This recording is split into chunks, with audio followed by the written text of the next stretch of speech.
আসসালামু আলাইকুম। আমি তৃপ্তি বারোই আমার তৃপ্তি হেসেল চ্যানেল থেকে সকলকে স্বাগত জানাচ্ছি। আমি আজকে যে রেসিপিটা তৈরি করব তার নাম হচ্ছে চিনেবাদাম বাটা মুরগির মাংস।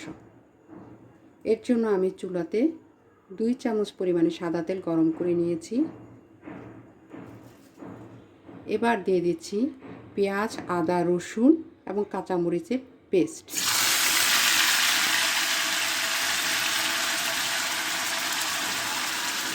নাড়াচাড়া দিয়ে তেলের সঙ্গে মিশিয়ে নিচ্ছি।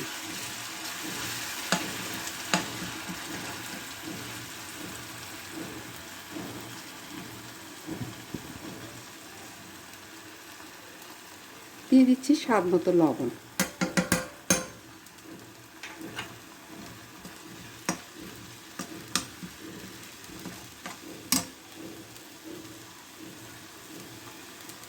দিয়ে দিচ্ছি 3 চামচ পরিমাণে চিনেবাদাম বাটা।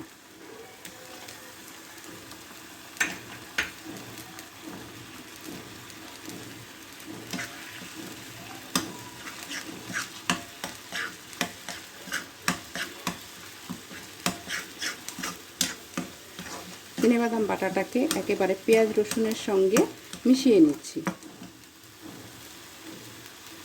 এবার দিচ্ছি জিরে, আদা, ধনিয়ার পেস্ট, এখানে 2 চামচ পরিমাণে।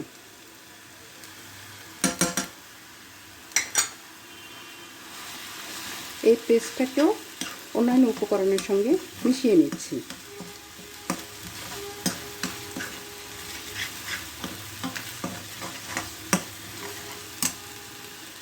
এবার দিচ্ছি 1 চামচ পরিমাণে হলুদের গুঁড়ো। হলুদের গুঁড়োটা মিশিয়ে নিচ্ছি।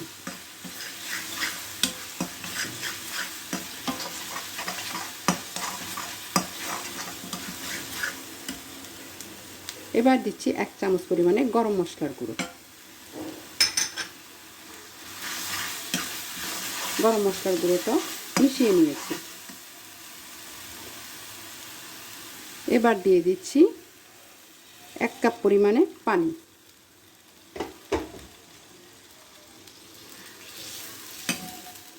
সব উপকরণ একসঙ্গে মিশিয়ে 5 মিনিটের জন্য চুলায় রাখতে হবে।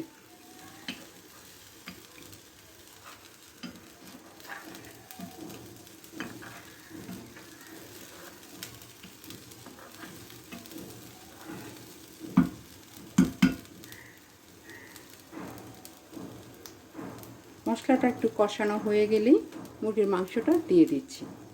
ফিরে আসছি 5 মিনিট পর। ফিরে এলাম 5 মিনিট পর। মশলা কষানো হয়ে গিয়েছে। এবার আমি দিয়ে দিচ্ছি সিদ্ধ করে রাখা মুরগির মাংসগুলো।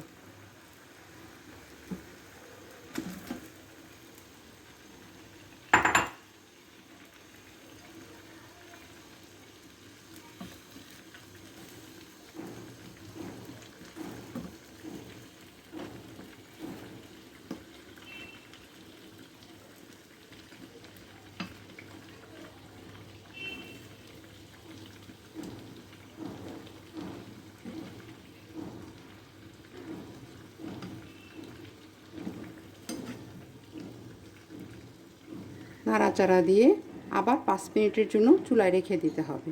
যেহেতু মাংসগুলো সিদ্ধ করা, তাই খুব একটা বেশি সময় লাগবে না। ফিরে আসছি 5 মিনিট পর। ফিরে এলাম 5 মিনিট পর। আমার রেসিপিটি তৈরি হয়ে গিয়েছে।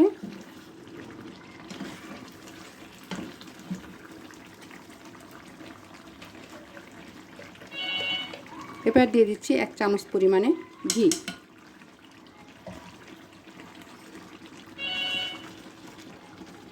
এখন আমি নামিয়ে নিচ্ছি।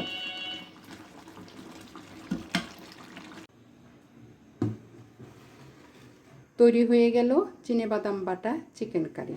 এই রেসিপিটি যদি আপনাদের কাছে ভালো লেগে থাকে তাহলে অবশ্যই চেষ্টা করবেন আর আমার চ্যানেলটিকে লাইক, সাবস্ক্রাইব, শেয়ার করবেন। এই রেসিপি দিয়ে যে কোনো রুটি, পরোটা, যে কোনো রাইসের সাথে খুব ভালো লাগবে। পরবর্তী রেসিপি না নিয়ে আসা পর্যন্ত আপনারা সকলে ভালো থাকবেন, সুস্থ থাকবেন। আর এতক্ষণ আমার সঙ্গে থাকার জন্য আপনাদের সকলকে অসংখ্য ধন্যবাদ।